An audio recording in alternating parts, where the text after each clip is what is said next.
pessoal, estamos aqui com um novo episódio do nosso podcast Obstetrícia em Foco. E hoje a gente vai trazer para vocês uma discussão bem bacana a respeito de um tema super relevante, que é o puerpério. Na verdade, é um dos temas que eu mais gosto na assistência obstétrica, inclusive porque falta muita preparação para viver o puerpério. Vamos lá com a gente conhecer um pouquinho desse tema? Bom, gente, primeiro a gente saber o que é puerpério, né?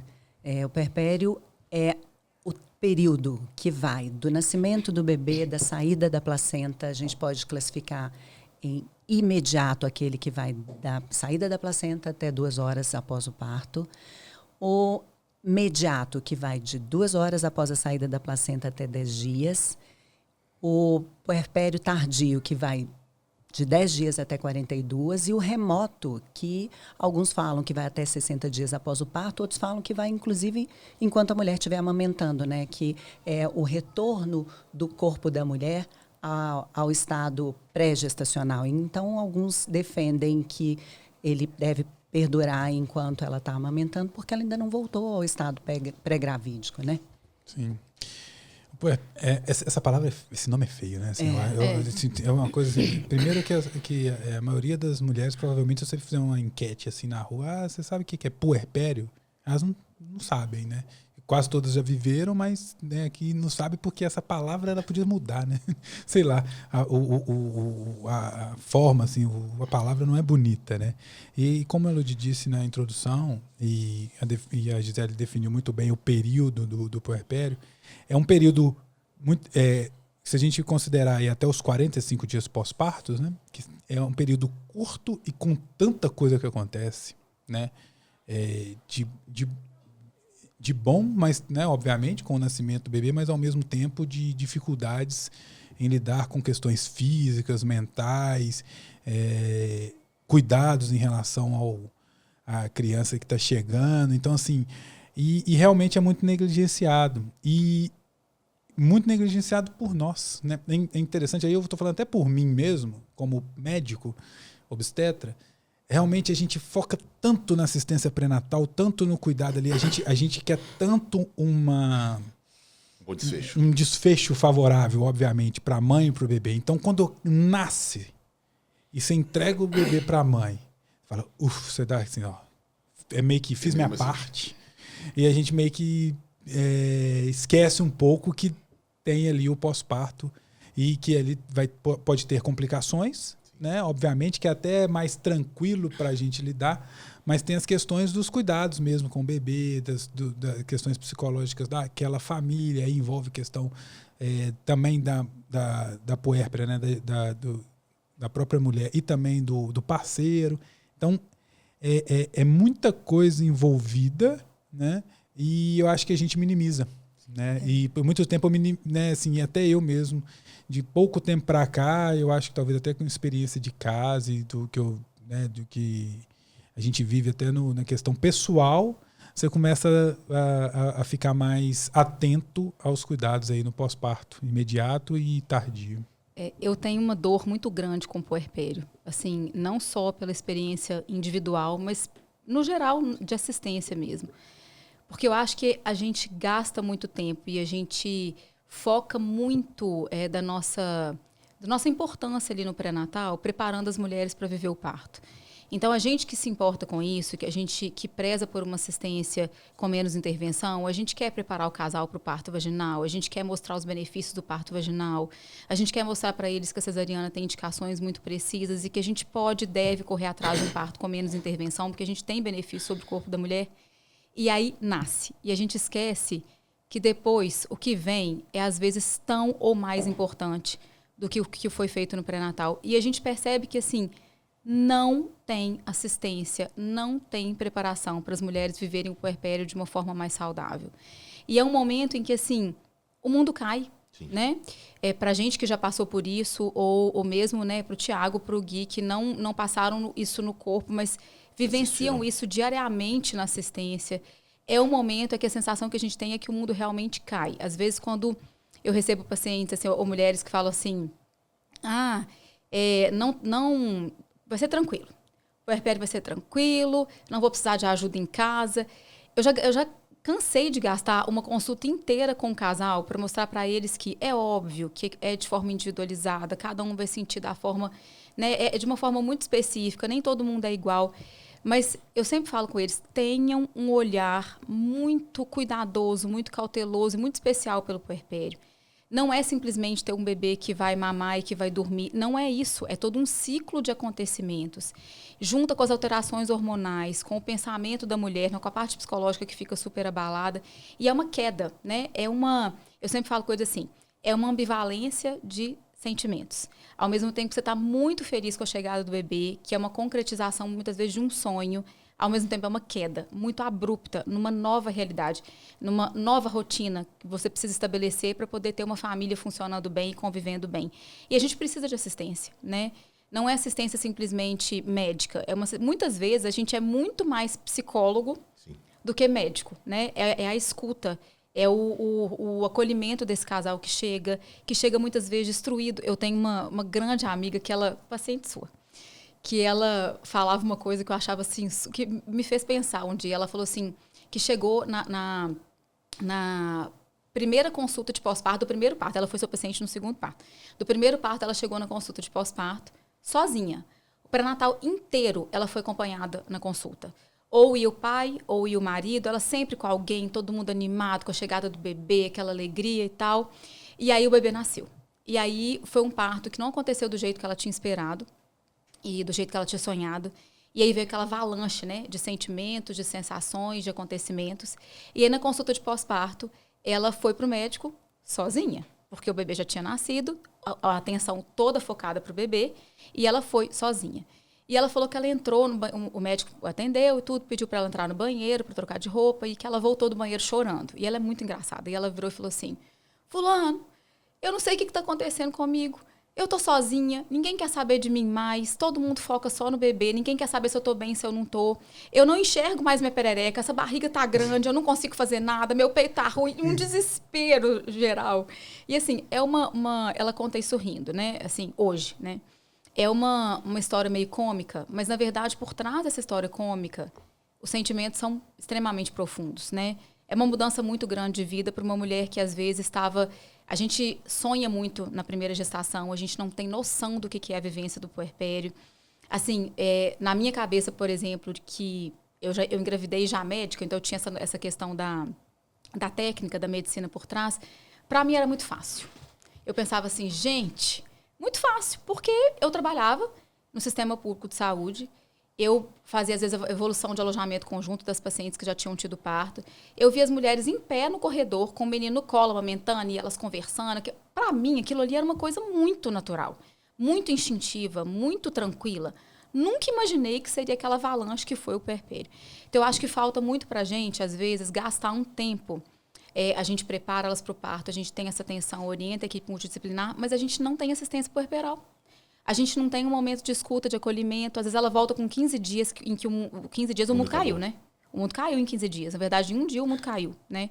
Então, a gente precisa desenvolver isso, né? Esse momento de escuta, de assistência, de acompanhamento. No meu pré-natal, eu sempre coloco para as pacientes, às vezes elas falam, essa ideia que a Ludi falou, que a maioria tem, que vai ser tudo tranquilo, que vai cuidar do neném, que vai não dar nada. E eu sempre falo assim, fulana, presta atenção. Você vai entrar numa nova rotina. Você vai começar a ter que lidar com abstinência de sono. Você vai ter que aprender a lidar com coisas que você nunca fez na vida. Porque se você não teve a oportunidade de ter um irmão quando você era mais velha, ou acompanhar um irmão, uma irmã muito de perto, e as perguntas que eu sempre faço para elas é, você já acompanhou um recém-nascido na sua família, efetivamente, passando as noites com a mãe? Não. Então você não tem noção do que é. Tá? Quando a Ludi falou a questão de puerpério, eu me lembro de uma irmã minha que quando ela pariu, ela foi para casa da minha mãe. E eu estava na faculdade. E eu lembro desse meu sobrinho que ele começava a chorar às 18 horas, mais ou menos, e chorava até 6, 7 horas da manhã. Eu não conseguia estudar, eu não conseguia dormir. Era aquele evento da casa, porque eu ficava preocupado se estava acontecendo alguma coisa. Teve uma noite que eu levantei e virei para mim, eu tenho certeza que você passou esse alfinete na barriga desse menino. Ninguém chora desse jeito. E fui lá, tirei a fralda do menino, ele não tinha nada. E ele chorava a noite inteira. É desesperador e eu não era o pai, nem a mãe, eu era o tio. E era desesperador vivenciar aquilo. Teve um dia que eu virei pra minha mãe e falei assim, mãe, quando é que ela vai embora? Porque o marido dela tá dormindo e eu tô ficando acordado todas as noites. Porque é desesperador quando você entra, o choro inconsolável do bebê, principalmente se você não tem um suporte, remete à solidão materna. À noite, ela amamentando, muitas vezes chorando, o bebê chorando entre as mamadas, e às vezes o parceiro dormindo, ou sem rede de apoio nenhum. Então ela sente que tudo aquela coisa que ficou, onde ela era a rainha, a principal estrela, terminou. E ninguém mais está interessado nela, ninguém quer saber o que ela sente. E eu sempre coloco para os pacientes que você tem que se preparar para o pós-parto, tanto quanto você se prepara para o parto. Na verdade, você tem que preparar mais, porque no parto você pode ter anestesia, o puerpério não tem anestesia. Então, ela tem que se preparar para essa jornada, saber o que é, saber individualizar, porque às vezes eu vejo muita paciente assim, eu não quero ninguém dentro de casa, vai ser só eu e fulano cuidando do bebê. Aí eu já viro para ela e falo assim, não faça isso. Chame rede de apoio. Põe a sua sogra, põe a sua mãe, põe sua irmã, põe uma amiga ou contrata uma ajuda paga.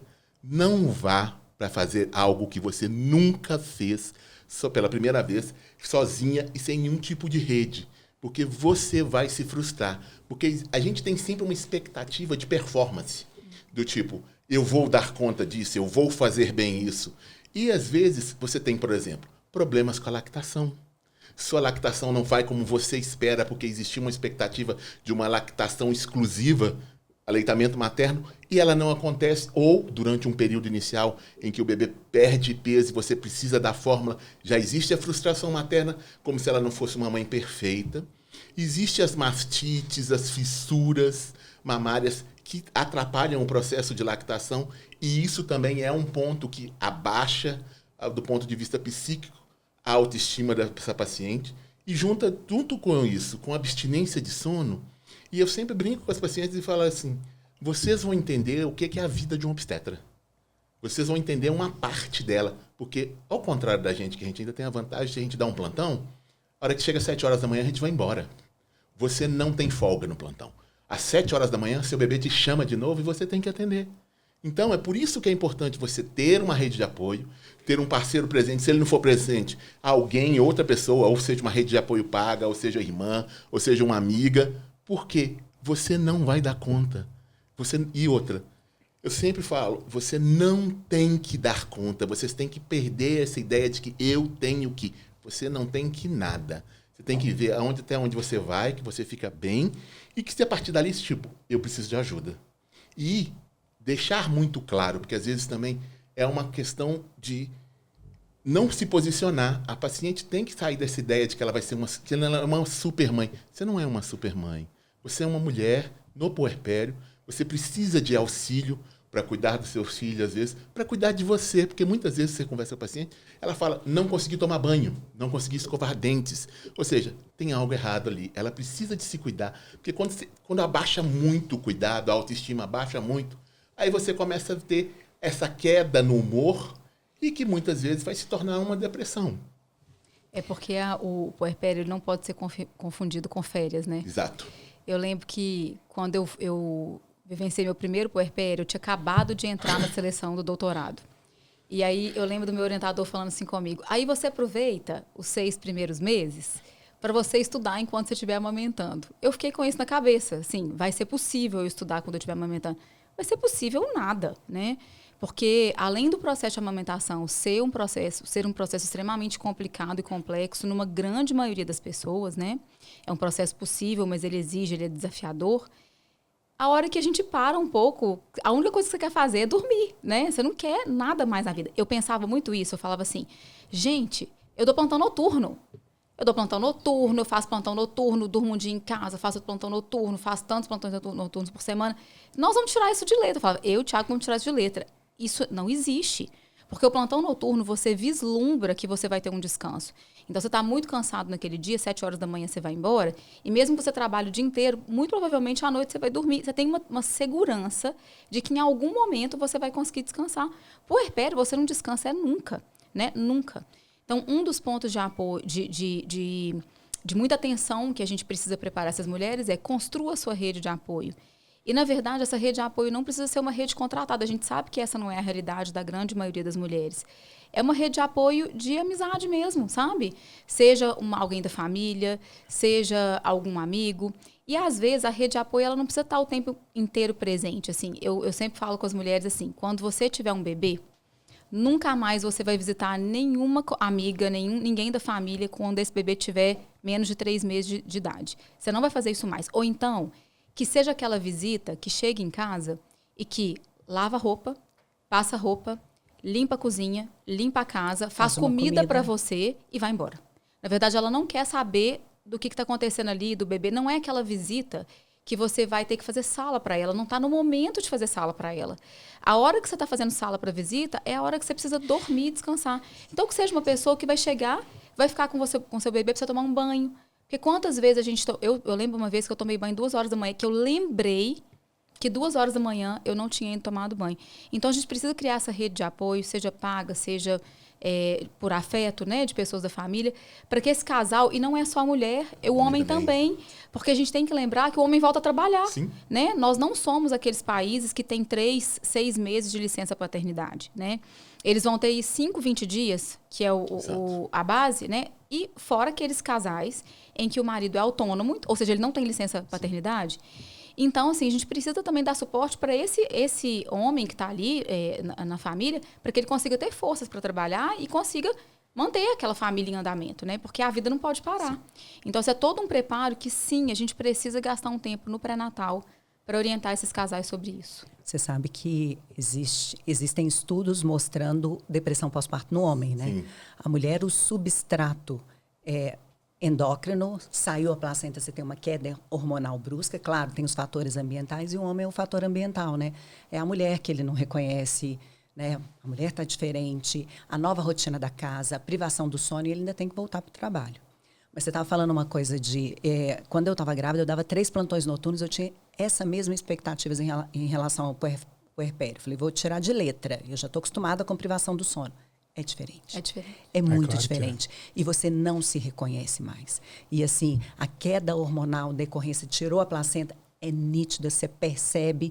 E assim, você tem uma sensação que a sua cabeça é terra de ninguém. Às vezes você tem alguns pensamentos que você fica com medo de você mesma.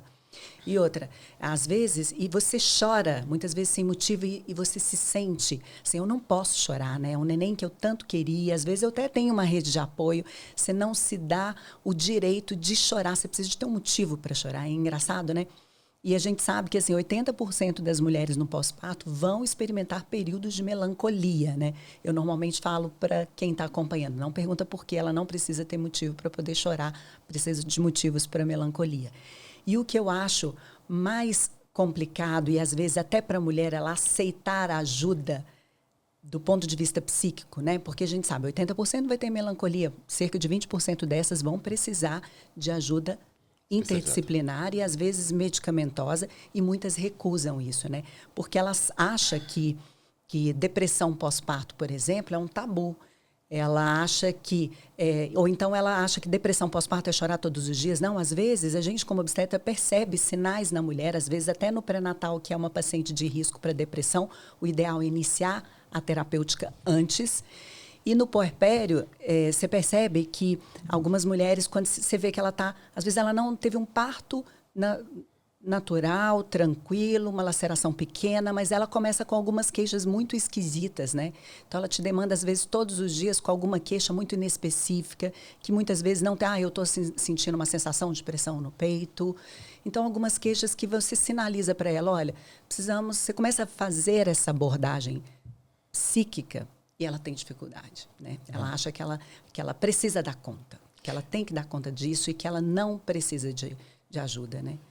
A gente precisa também voltar um pouquinho e falar sobre a questão de como que esse puerpério vai acontecer do ponto de vista físico, né? A gente está falando aqui também da questão mental, mas é importante a gente informar as mulheres sobre a questão física. O que vai acontecer com o seu corpo, né? Naquele pós-parto imediato, naqueles primeiros dias que existe a questão de cuidado do bebê, da questão de queda hormonal, a questão psíquica, e existe também a questão física com possíveis complicações. Então a gente precisa falar um pouco sobre isso. Aqui a gente sabe que a gente tenta trabalhar sempre a questão da obstetrícia como ela deveria ser feita e conduzida. Então a gente trabalha, acredita e cientificamente nos mostra que a via de parto que mais vai ocorrer é a via de parto vaginal. Então, até para a questão do puerpério, em geral, isso ajuda, porque você tem menos complicações. Então, assim, após um parto vaginal, a gente tem aqueles... Quais são os primeiros... Por que a mulher fica, por exemplo, 24 horas em observação até receber alta? Porque existe aquela maior incidência de complicação das 24 horas pós-parto, que é a hemorragia, né? Então, ela precisa ficar ali em observação por N motivos, pode acontecer. E aí ela vai para casa. Quais são as orientações que a gente tem que dar, que geralmente as mulheres recebem na alta, né? Que são aquelas principais complicações que podem acontecer, em geral, nos primeiros 7 a 10 dias, né? Que é uma possível infecção uterina ou uma hemorragia um pouco mais tardia, né? E orientações quanto à amamentação também, que é um outro complicador possível de acontecer do ponto de vista físico. Na cesariana, além de todas essas complicações, a gente tem um risco também um pouco maior na questão de infecção abdominal da ferida operatória, né? Que no parto normal a gente não vai lidar com isso. Na cesariana a gente tem esse risco. Geralmente essas infecções elas vão acontecer em torno de 7 a 10 dias, do 5º ao 10º dia pós-parto, que é mais frequente, mas pode ter também tardiamente. E assim, a questão eu converso falando com as pacientes sobre a cesariana, né? Porque a cesariana é uma cirurgia de grande porte, né? Ela é banalizada, mas ela é uma cirurgia de grande porte porque a gente abre cavidade uterina, ou seja, a gente abre ali uma víscera, né, da mulher para poder extrair o feto.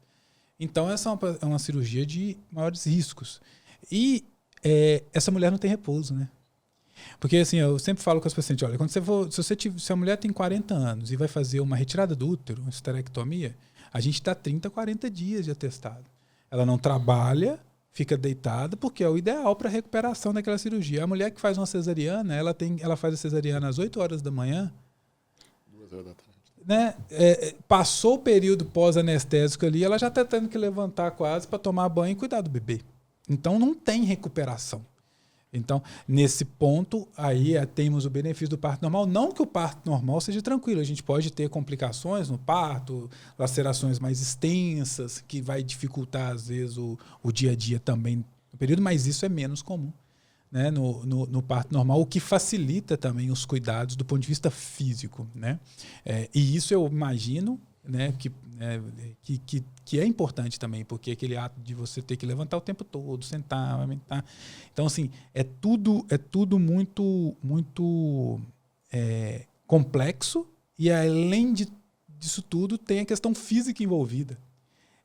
Se a gente parar para pensar, esses primeiros 15 dias de pós-parto, eu sempre peço meus pacientes para voltar com 15 dias, né, ou antes, se tiver alguma intercorrência, porque eu tenho assim, esses primeiros 15 dias, quando você junta ali questões psicológicas, né, e mentais, né, do puerpério, com questões físicas do pós-parto em si, e a amamentação, que é uma coisa que não existia antes e agora passa, é muito doido.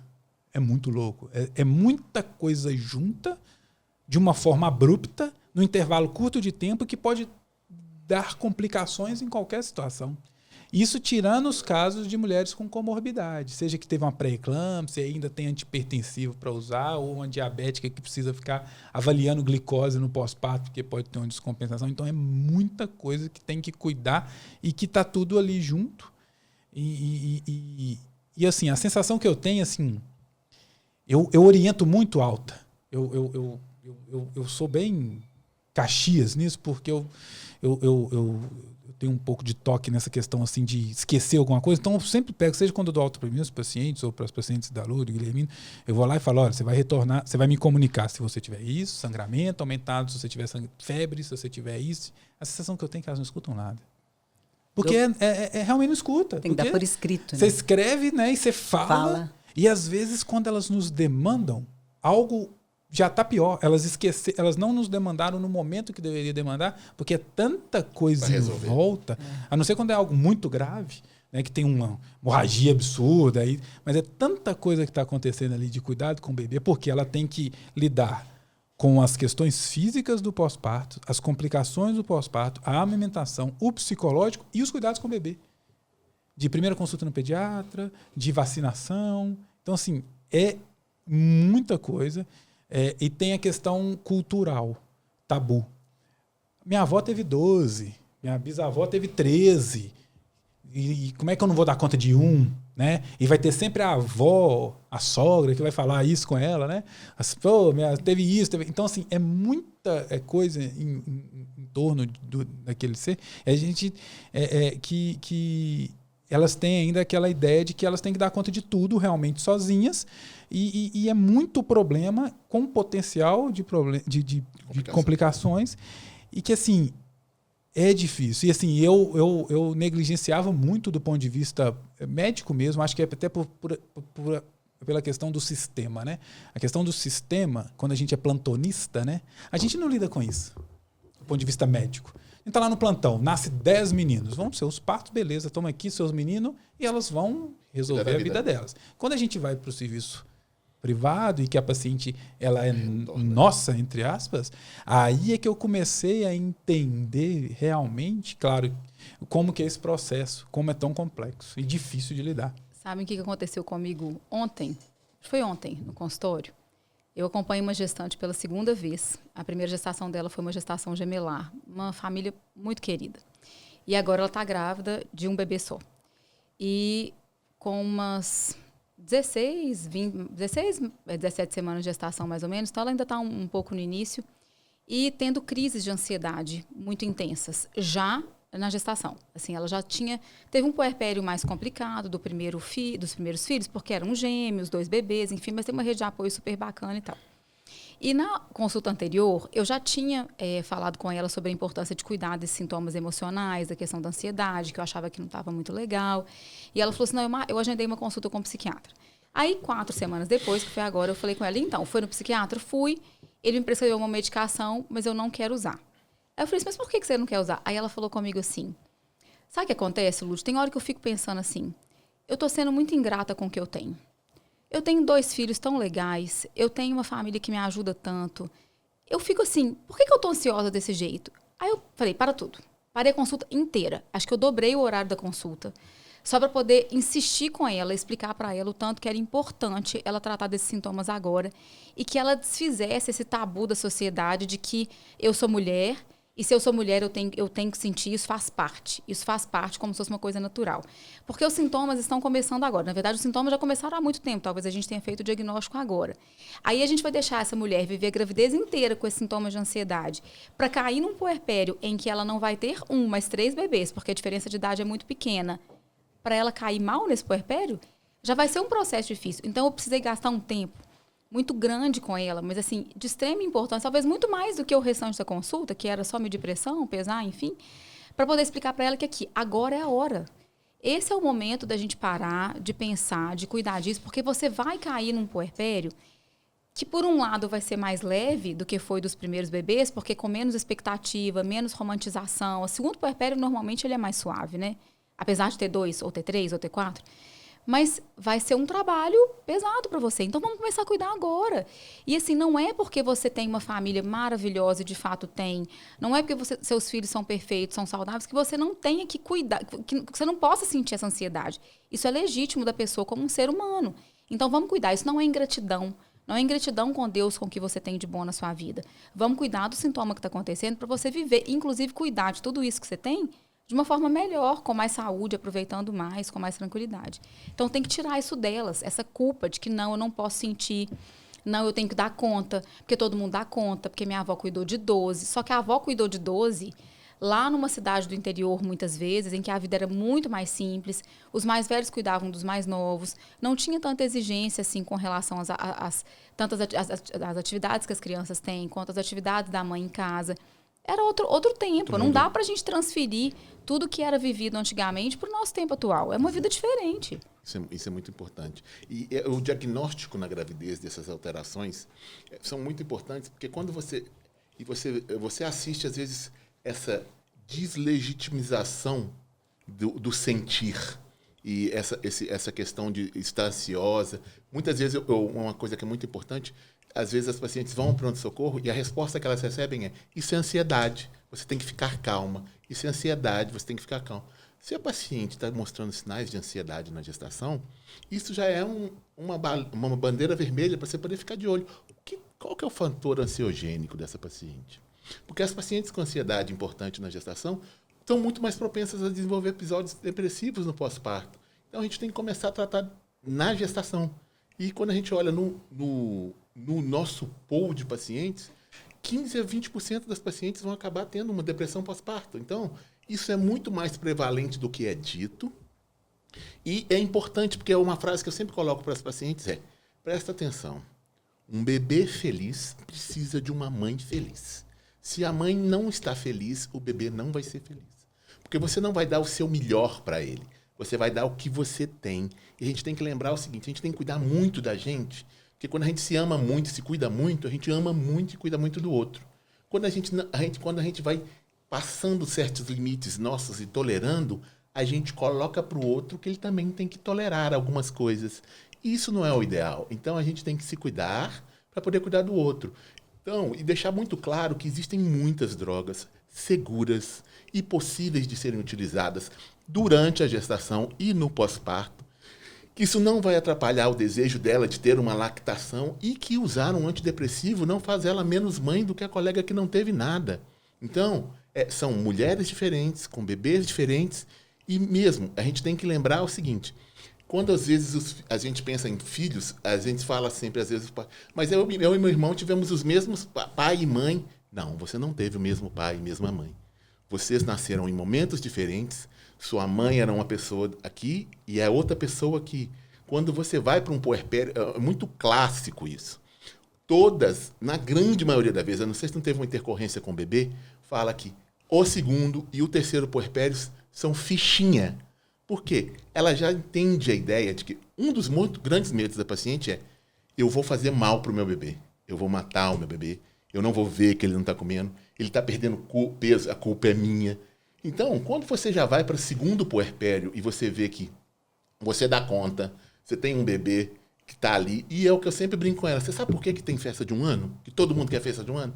Você sobreviveu ao primeiro ano. Você não morreu e seu bebê não morreu. Você conseguiu chegar ali vivo, então tem que comemorar.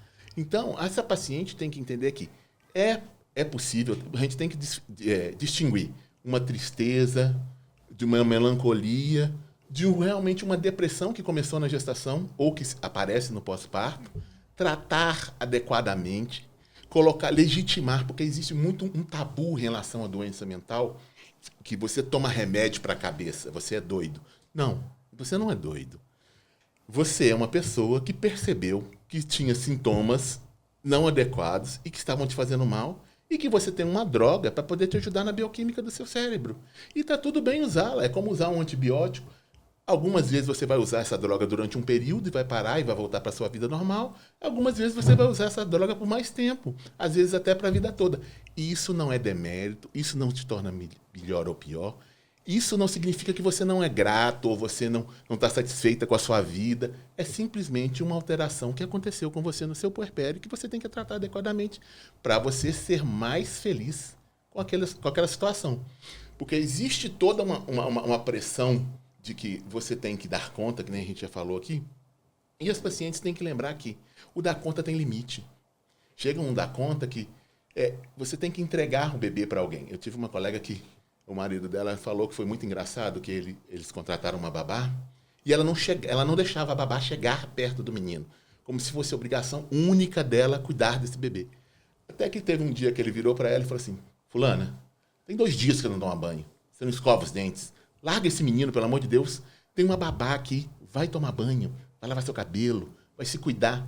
E foi aí que ela ligou e falou: realmente, eu não estou fazendo mais nada na minha vida. Então, o cuidar, o maternar é muito importante, mas as mulheres têm que entender que cuidar de si é muito importante, porque bebê feliz precisa de uma mãe feliz. E até lembrar que você tem uma outra vida, você não virou só mãe, você continua sendo esposa, continua sendo filha, continua sendo irmã, e você vai voltar na sua rede de trabalho, e voltar com o humor deprimido vai fazer mal para você, para o seu trabalho. Então, você tem que corrigir essas alterações que acontecem ou na gestação ou no pós-parto para poder ter uma vida efetiva e feliz. Sim. Isso de, por exemplo, é muito comum, a paciente tem um parto e pede para marcar a consulta com 30 dias. Em 30 dias, muita coisa pode acontecer, como o Tiago falou, né? Me chama muito a atenção, aquela paciente teve parto comigo e aí me demanda todos os dias alguma coisa no puerpério, ou aquela que não manda mensagem hora nenhuma, a gente tem que fazer uma busca ativa. A gente tem que mandar mensagem, me dê notícia, como é que estão as coisas, você tem que procurar saber. Então, me chama a atenção os extremos, aquela que não manda mensagem é aquela que demanda todos os dias. A gente tem que ficar muito atento a essas questões, né? Eu contar uma coisa para vocês. A consulta pós-parto, né? A consulta pós-parto, principalmente a paciente que não teve parto com você, é uma consulta muito demorada. É uma consulta de 1 hora, no mínimo, 1h30 e tal. Então, teve uma paciente até que falou, você atende consulta pós-parto pelo convênio? Eu falei, não. Porque eu vou abrir uma tarde para atender só 3 pós-parto. Primeiro que eu tenho que abrir uma agenda extra, porque a paciente pós-parto tem que ser atendida rápido, eu não posso esperar 30 dias. Segundo, que eu tenho que saber da história do seu parto, como aconteceu, não foi eu que assisti. Então, demanda um tempo para eu entender tudo o que aconteceu. O que está escrito no sumário de alta é muito sumário. Então, eu preciso de você entender como foi a assistência, qual foi a sua expectativa, supriu suas expectativas, como foi para você. Então, é um tempo que a gente demanda muito. Você vai levar o bebê. Muitas vezes você tem que acalmar o bebê para eu poder te examinar. Muitas vezes você vai precisar amamentar o bebê. Não dá para eu te pedir para sair da sala, amamentar lá fora enquanto eu atendo outra. Né?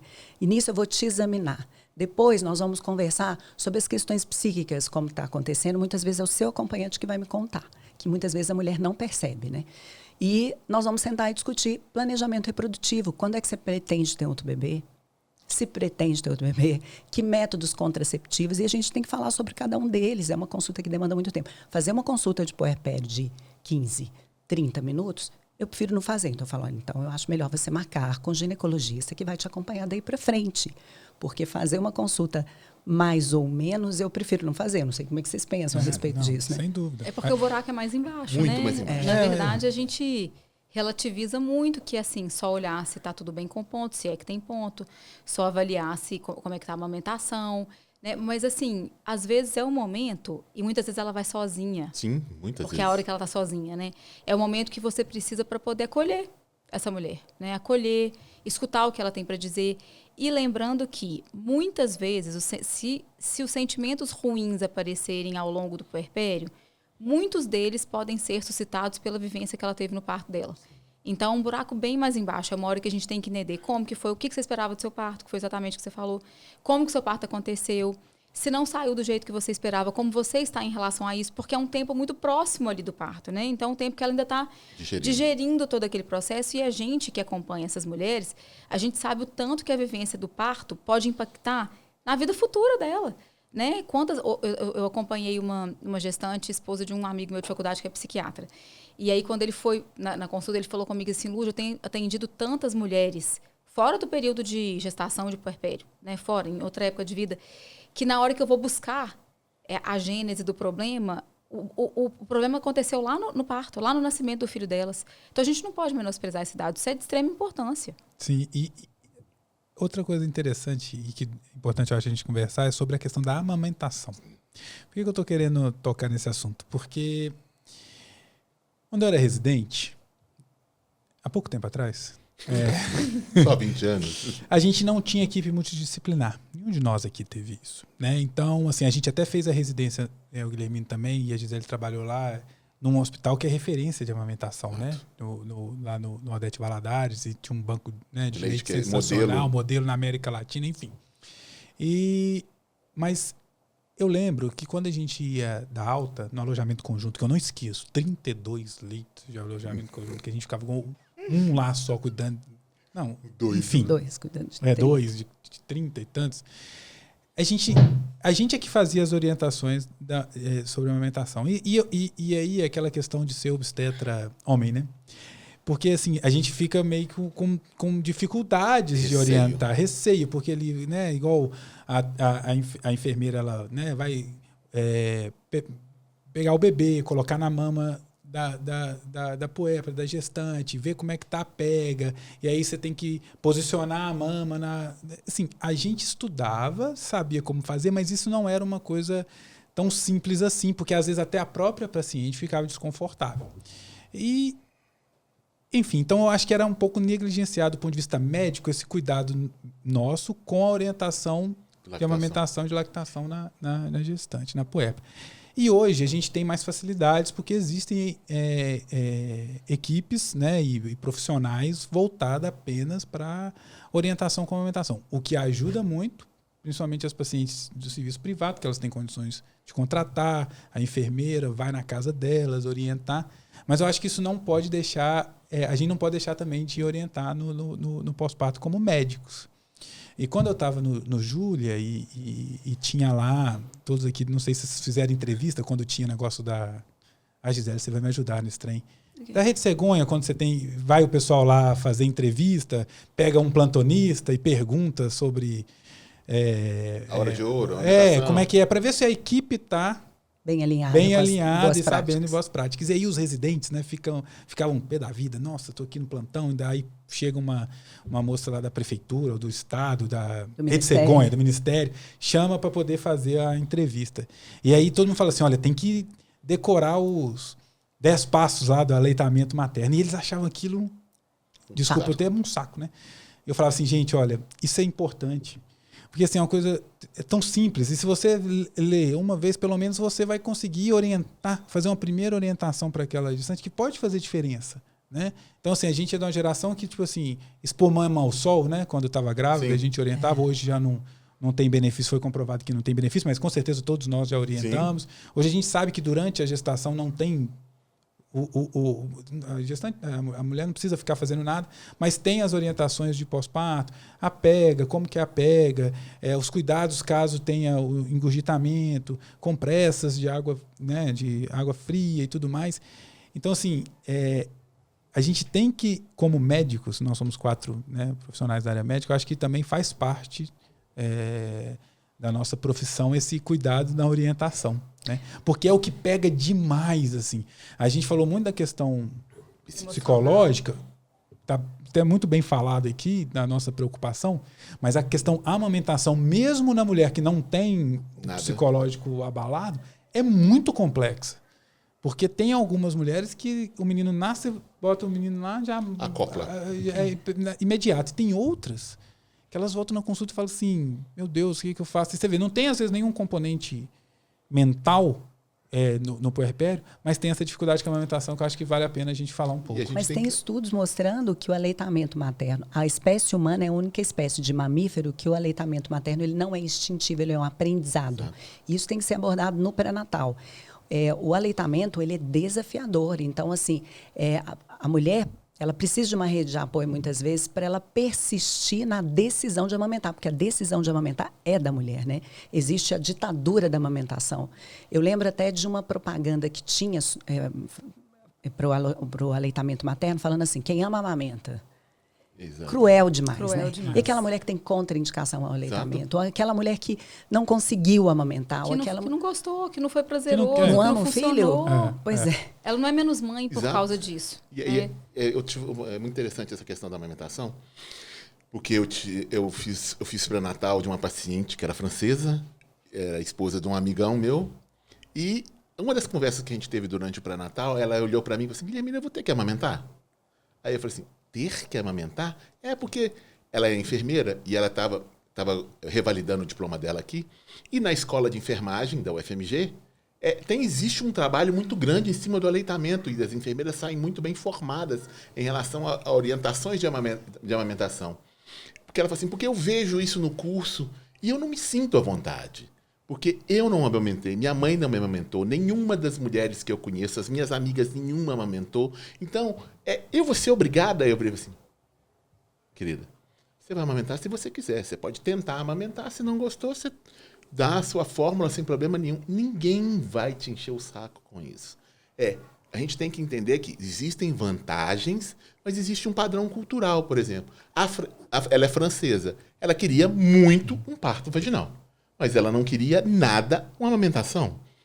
E uma das coisas que eu sempre coloco para elas lembra, se você estudou a amamentação, viu como é que é, quem estudou foi você, tá? Seu bebê não sabe nada do que você aprendeu. Então, quando você chega para amamentar, você vai pegar um indivíduo que você não sabe como é que é o temperamento, como é que vai ser a pegada, você não sabe a sua sensação em relação à amamentação. Eu lembro de uma sobrinha minha, que ela foi amamentar, e toda vez que a gente chegava com o neném perto dela, ela ia afastando na cadeira, porque ela tinha medo do incômodo que vinha.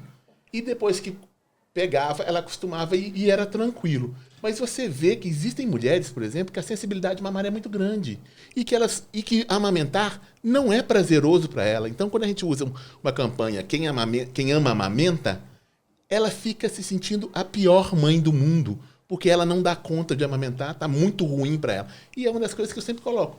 A amamentação tem que ser prazerosa para você. Se virar um fardo, existe uma coisa chamada fórmula que resolve isso tranquilamente. E você não é mais mãe nem menos mãe. E não existe uma diferença significativa entre os meninos que amamentam ao peito e os meninos que usam fórmula. Tá? Então você tem que lembrar que, senão a gente tem que lembrar também que isso é importante, porque a gente vai ter a paciente lúpica, que vai precisar fazer uma pulsoterapia, usar imunossupressores por um problema, por uma reagudização de crise lúpica. A paciente HIV positiva, que hoje é uma das discussões que eu faço muito, a paciente HIV positiva, ela pode ter um parto normal com carga viral baixa, mas não pode amamentar. Isso é uma discussão que eu já tive muito com pediatra, mas por que? Então tá errado. Porque se a gente faz o menino nascer de parto normal, porque não tem problema, por que ela não pode amamentar? Tanto que a Academia Americana de Pediatria já liberou a amamentação para pacientes HIV positivos. Carga viral indeterminável. Então, a Sociedade Brasileira de Pediatria ainda não liberou, não. Mas tem que existir isso. Essa mãe, ela é menos mãe porque ela não pode amamentar? Não. Então, a gente tem que lembrar que existem várias questões em relação à amamentação e é muito importante a gente deixar a paciente muito tranquila. E a gente tem que lembrar também que a rede de apoio faz toda a diferença, porque a falta de rede de apoio que acontece no Brasil torna a gente com os menores índices de lactação. Por quê? Com 53 dias, a maioria das pacientes estão parando de amamentar, porque aconteceu alguma coisa nesse processo. E lembrar da paciente que quem tem que querer amamentar é ela. Porque é ela que vai acordar à noite, independente do marido pegar o menino depois, resolver. Mas quem vai ter a noite fracionada a cada 2, no máximo 3 horas, e a gente ainda tem um neném telecena que de hora em hora está no peito da mãe, então é ela que vai saber se ela dá conta dessa carga ou não, para saber se ela quer amamentar ou não. E lembrar que a gente não pode pôr peso nenhuma nessa amamentação. Ela tem que ser prazerosa para ela. A partir do momento que não está prazerosa, ela tem que pensar em usar fórmula e alimentar o filho dela da melhor maneira possível. Porque eu vejo muito quedas do humor com lactações difíceis. Porque ela fica se sentindo frustrada, ela se sente menos mãe, e você tem que apoiar ela, tipo assim, fulana, vamos tentar. Se não deu, não deu e está tudo bem. Isso faz parte da existência. Ser humano, né? Outra coisa também um ponto que eu queria pegar aqui, eu não sei, sobre cuidados no pós-parto imediato em relação ao parto, sabe? Eu e Guilhermina, a gente até conversou muito com isso e é questão da paciente que tem um parto normal, tem uma laceração perineal, que é habitual, e aí a gente faz ali uma sutura e tudo mais, e a paciente fica bem e ela acha que tá maravilhosa. Tudo beleza e já fica sentando de tudo. Assim, eu sempre falo, olha, vamos ter cuidado. Porque a gente pega, assim, eu já peguei algumas situações, eu já vi paciente da Lúcia também, do Guilhermino, que dá deiscência, né? Deiscência é o que? Os pontos ali afrouxarem e tudo mais. Eu queria saber de vocês como é que é essa orientação de vocês, porque tem paciente que fica muito bem, principalmente em relação, porque a paciente da cesárea, ela tá vendo ali a cicatriz, ela fica o tempo inteiro olhando para ver se tá tudo maravilhoso e tá fácil. A paciente tem parto normal, se ela tá bem fisicamente, ela acha que tá tudo beleza, já pode liberar e ali tá tudo tranquilo. E assim, é um local que que tem a saída de secreção sanguinolenta ali nos primeiros 7 a 10 dias principalmente, que a gente chama de locos, que os pontos que a gente faz é num local úmido, né? Então tem uma chance maior dos pontos cederem e tudo mais. E às vezes a paciente está em casa, às vezes já está voltando, tem outros filhos, às vezes tem que ficar pegando o filho, carregando o colo, e aí ela volta no consultório, está lá. Os pontos tudo abertos, mas como é que a gente faz essa orientação aí? O que vocês falam com os seus pacientes? Para prevenir infecção é água e sabão, né? Isso, limpeza. Nada limpeza de spray e tal. Mas muitas pacientes têm medo de passar, né? Então, às vezes, botam uma espuminha e isso não higieniza, né? Então, a gente orienta assim, evitar o papel higiênico, lavar com água e sabão após evacuar, lavar com água, secar com uma toalhinha bem macia. E assim, eu tomo sempre o cuidado, a paciente teve parto comigo, ela é orientada. Qualquer coisa, se ela, à noite, ela percebeu alguma coisa, eu não tenho condições de ver, ela manda foto para mim agora. Ainda fala assim, pode mandar de visualização única, se você ficar constrangida, eu vou olhar. E dependendo do caso, às vezes eu até vou na casa da paciente para poder examinar. É uma paciente que eu tenho que examinar no dia seguinte. Né? Então, assim, a gente tem que ficar muito atento, né? Essas questões, as feridas. É o que você falou, principalmente pós-parto normal, a paciente ela não está vendo a ferida. E ela quando tá ela numa percebe, é um ponto que já teve uma deiscência, às vezes tem alguma infecção, enfim, né? E ela está numa rotina louca, né? Justamente. Rotina, ela não tá, aquilo ali é o que ela menos vai prestar atenção naquele momento. Se não estiver doendo, se não estiver saindo pus, Se não tiver ela não vai incomodando. prestar atenção naquilo. É só a hora que começa a sangrar. Começa a sangrar quando não estava sangrando. Começou a sair uma secreção amarelada. Ou se a dor que estava controlada se torna mais incômoda, aí ela presta atenção. Do contrário, ela vai levando. Por isso eu ainda brinco com elas. Eu dou muita analgesia para vocês, mas eu fico com medo de dar essa analgesia, porque vocês se sentem muito tranquilas e confiantes para poder fazer tudo. Que nem teve uma paciente minha, teve um parto, foi para o supermercado fazer compra 12 dias depois. Então eu falei assim, minha querida, era para você está no puerpério. Você tem que descansar. Lembra das nossas avós e bisavós? Que elas entravam num quarto escuro, ficavam lá 40 dias, o povo levando sopa de galinha, canja, tudo para elas, e elas não mexiam? Pois é. Então, é para você descansar. Você, querendo ou não, acabou de passar um ser humano por dentro de você. Você tem que lembrar que você tem que descansar. Você teve um trabalho de parto. E agora você precisa de uma pausa do seu trabalho. Então, e o seu trabalho, ele forçou o seu períneo. Então, você tem que cuidar desse períneo para você evitar ter problemas lá na frente. Fisioterapia, né? Fisioterapia pré-parto e a fisioterapia pós-parto, importantíssimo. É muito, assim, a gente que trabalha com as pacientes que voltam para a gente, né? Né? Assim, tem os bebês e elas voltam para a gente acompanhar. Então, assim, esse cuidado com o períneo é muito importante da nossa parte, né? A gente... Né, o Brasil é um país que está muito... É uma sociedade muito preocupada com a questão estética, né? E eu acho que a gente, como profissional, a gente se preocupa. É uma coisa que a gente tem que se preocupar mesmo. E então, a gente tem que orientar e ter esse cuidado. Né? Outra coisa que eu percebo muito também é orientar sobre questões quando, né, passou ali os 40 dias, algumas pessoas orientam 50 dias. Ontem eu lendo até falando que é em torno de 20 a 25 dias para início de atividade sexual. É uma coisa também que a gente... Habitualmente aqui a gente orienta 40 dias, né, que é a média, mas é importante a gente orientar para essas mulheres que vai ter incômodo, que isso que não vai ser rápido, que vai ficar doendo, que tem que ter. Eu gosto até de falar quando está o parceiro para orientar junto, né?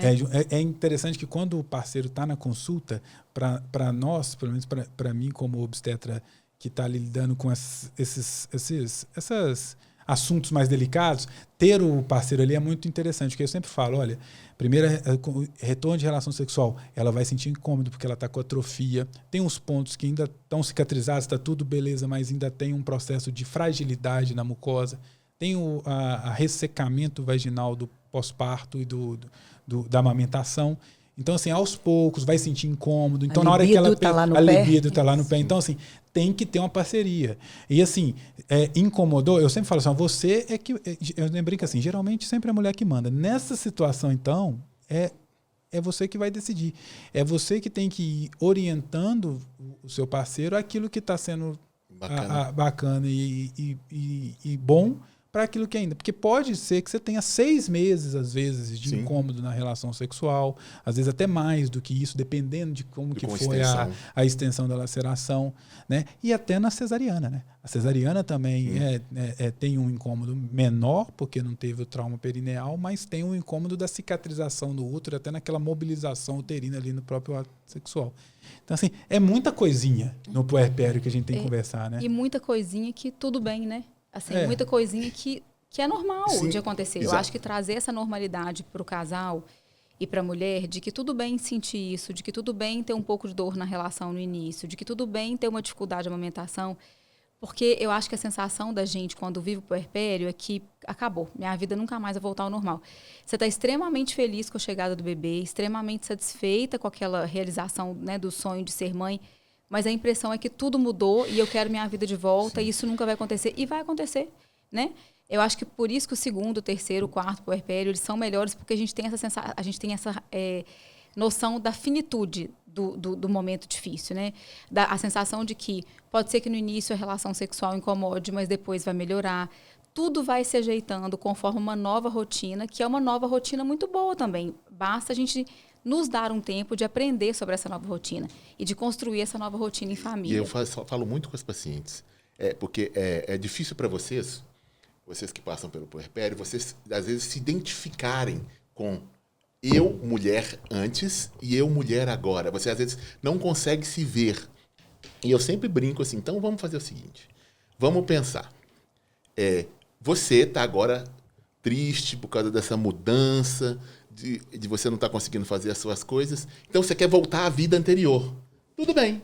A gente vai tirar o neném daqui e vou levar embora. Ela, não. Então, não tem como voltar para a vida anterior. Então, a gente vai ter que aprender uma nova maneira de viver. Então, você tem que entender que você antes, o parto, quando as pessoas colocam, é realmente isso e as pessoas não pensam muito. Quando nasce um bebê, renasce uma mulher. Porque você não é mais a mesma.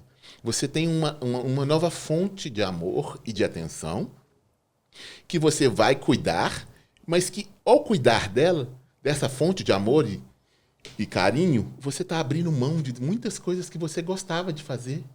E não tem problema sentir falta de determinadas coisas. E você tem que entender das coisas anteriores o que dá para voltar e entender que algumas coisas nunca mais vão voltar. Por exemplo, você nunca mais vai dormir uma noite inteira tranquila. Porque o dia que o seu bebê dormir a noite tranquila, você vai levantar e vai lá olhar se ele está respirando. Então, é muito louco essa dualidade que vocês passam pelo puerpério, mas eu sempre brinco assim, vamos resolver isso logo. Vamos tirar o neném. Eu falo, não. Você consegue viver, você consegue imaginar a sua vida sem esse indivíduo? Não. Então acabou. Aquilo que existia antes não existe mais. E a gente tem que aprender a nova situação que a gente tem e ficar feliz com ela. A gente pode ter saudade de determinadas coisas. Eu saía, eu podia beber mais, eu podia viajar sem pensar. Hoje você tem que pensar. Inclusive, quando ele tiver 15 anos, exatamente, você vai acordar de madrugada e vai falar, meu filho está na cama porque eu dormi antes dele, será que ele está no jogo, aproveitou que eu dormi antes? E tem que lembrar também que não é para suspender medicação no puerpério, né? Exato. É importante a gente dar esse recado, né? Gestantes que usam antipertensiva, desde que tenha alguma recomendação médica. Mas até as próprias medicações para psiquiátricas, antipertensivos, insulina para diabetes, né? Assim, manter ali o acompanhamento direitinho. Gente, e cuidado multidisciplinar. A gente já falou do fisioterapeuta, a importância do enfermeiro obstetra, a importância da consultora de lactação. Alguém, às vezes, para fazer laser na ferida operatória. Enfim, não sei se vocês percebem. Eu tenho percebido que o laser facilita muito a cicatrização. Estimula muito a cicatrização. Então, enfim, cuidado multidisciplinar, né? Só uma coisa, muitas pacientes perguntam assim, a canja de galinha e a canjica aumenta o leite? Aumenta. Aumenta o fato de ter alguém ir para sua casa para cuidar de você.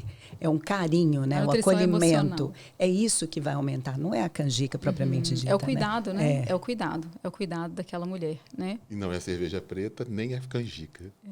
Cerveja preta, é verdade. Essa eu não lembrava, não. Mas, enfim, é um assunto muito interessante e desafiador e realmente negligenciado. Acho que até muito por nós médicos. Eu acho que depois que começou a ter as equipes de apoio, melhorou muito. Que até a gente começou a entender o processo de uma forma melhor e menos técnica, né? Nós somos técnicos demais. Eu acho que isso foi bom até para a gente quanto profissional. Enquanto ser humano, para poder olhar para o paciente. E a gente tem que lembrar que muitas pacientes, a gente teve essa falha de assistência, e mesmo porque a gente tem que lembrar que nós não fomos treinados para poder atender pacientes, principalmente no pós-parto. A nossa residência é voltada a cuidar da paciente, a assistir o parto e de volta para o posto de saúde. Acabou, né? Exatamente. Depois vem para discutir método contraceptivo. Exatamente.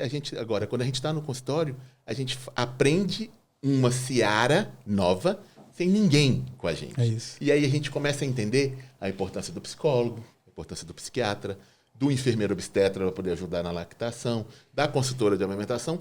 E a nossa formação, e hoje, as formações de ginecologia e obstetrícia não contemplam isso. A maioria dos meninos sai sem saber cuidar de um puerpério.